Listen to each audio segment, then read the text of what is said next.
ayun na nga, dahil sobrang init ng panahon ngayon mga mare. Ayan. At binasag ng aking magaling na anak itong aming blender. Ayan, galit na galit ang kanyang lola dyan. Ngayon gagawa tayo ng palamig. Yan, pampalamig ng ulo. Yan. So, gagamit tayo ng manual chopper for fruits and vegetables. Yan, pwede rin yan gamitin sa onion and garlic kapag tinatamad kang mag-chop. Yan. So, okay naman, gagawa ako ng papaya shake using this manual chopper. Ayan. Ay!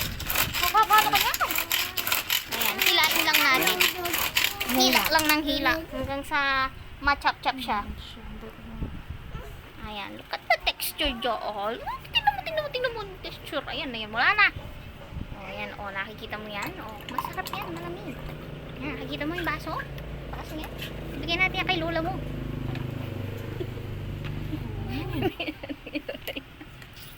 Yan, lagyan ng yelo.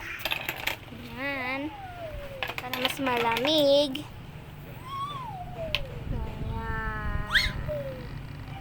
Ah, syempre naman hindi papahuli yung aking antiyaan. Ayan. Nani, ito na. Mami.